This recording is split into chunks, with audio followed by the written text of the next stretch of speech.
on this charger real quick. Well, folks, the Indiana Pacers have done it again. They shocked us all.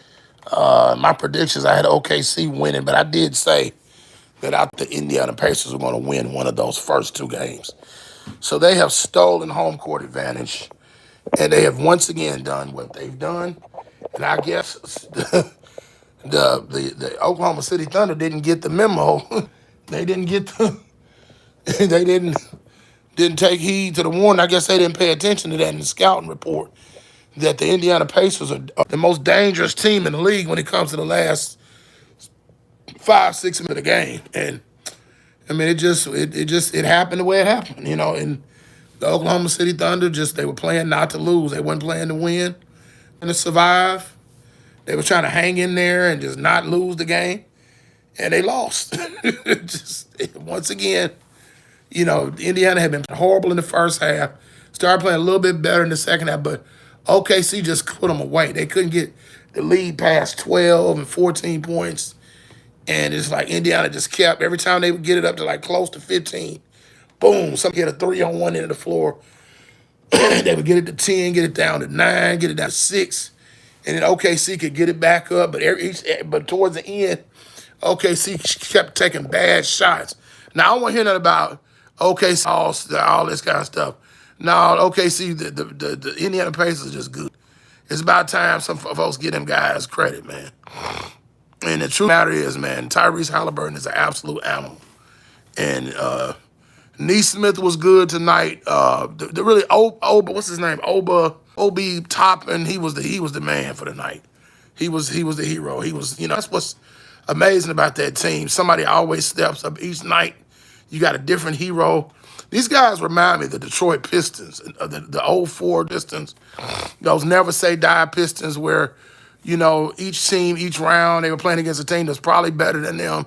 They got beat by Lakers in the finals, Kobe and Shaq, a team they shouldn't have beat, but it's just they will just got them there.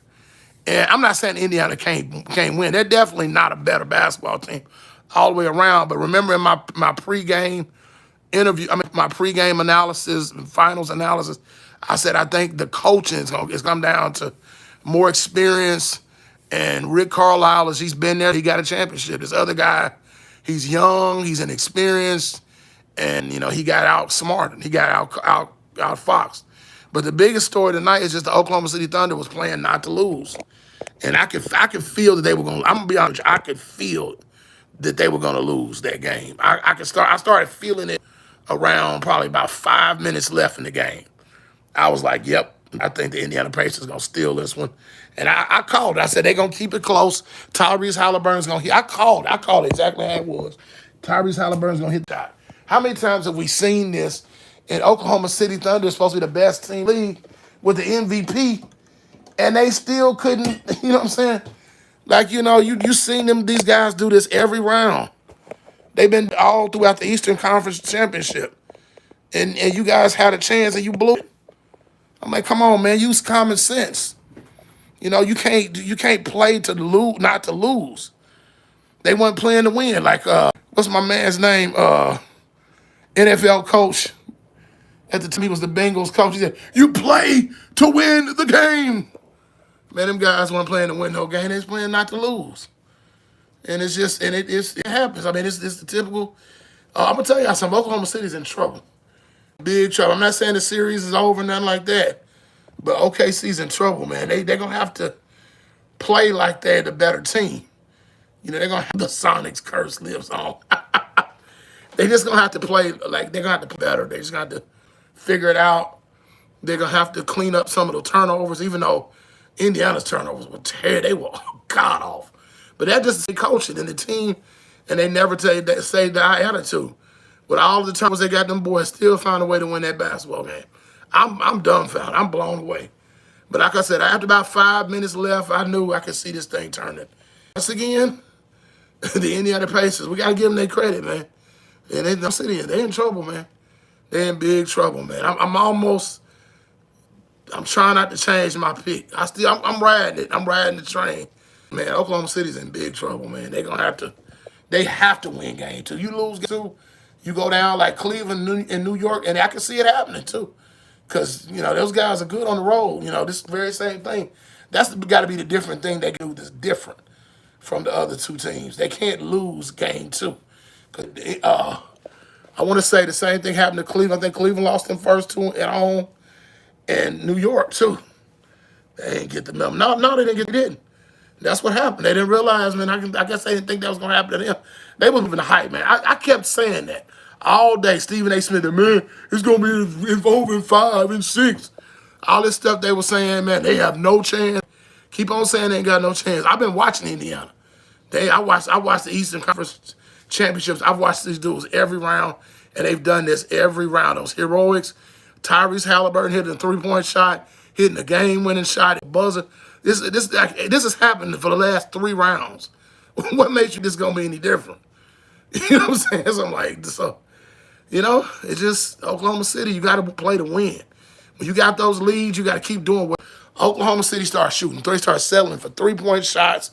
They were shooting brick, missing easy shots, missing layups around the basket. They just taking bad shots. That's really what killed them. They were shooting 3. They're not a 3-point shooting. They're more of a mid-range. They're more like an 80s, 90s style basketball team. More gritty, kind of go to the hole, play tough defense, get rebounds. They're that kind of team. That scrappy team. They're not a 3-point. Now, do they have guys who can shoot threes? Yeah. But you can't go tit for tat with the Indiana Pacers and think you're going to outshoot those guys. It's not going to. And then, too, they were just leaving too many guys wide open. They were just leaving them open, giving them Obafemi or whatever that dude's name is, just letting him have all that time to shoot threes. And it's just stupid. And he's like, okay, y'all going to let me shoot a wide open 3.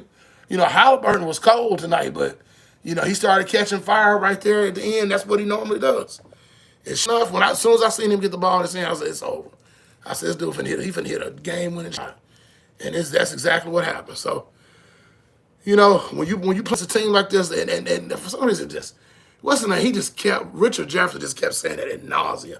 You're a 48-minute team. They're a 48-minute team. Dude, we get it. You made a good point, but you don't have to say it 45 trillion times. But the truth of the matter is, the better team won. You just got to call it what it is. And, man, dude, you talking about a 5-game series, and these boys in Oklahoma don't get it together, they're going to be out here in 5, dude. But this is serious, man. These guys have to. I think if they can just clean up the turnovers, which they didn't do a lot of, but they got to stop settling for those threes. If you're shooting a 3-point shot, you really a 3-point shot is a turnover. If you're not a good 3-point shooting team, missing, because all it's going to do is lead to a easy, fast break. And that's what happened. They kept just taking bad shots. And they shot themselves right out of it, playing not to lose. And it came back to bite them. And it's just like they were just too cocky, They just believe in their own hype, and it backfired on them. So I bet they're going to take these boys serious now moving forward. But, man, I'm going to tell y'all, man, don't be surprised if Indiana Pacers don't win the championship. Because Rick Carlisle, I said that was one of my. Go back and watch my pre-series analysis. I said that Rick Carlisle is way more experienced than this young dude, man. And he outcoached him, he outfoxed him. All right, y'all, I'm going to bed. It's Brandon Love Sports TV. Yes, Luke, Reg Dog. I see you in the building. Main event, Tyler Brown. I see y'all, man. Y'all have a good one, man. I'm out. Peace.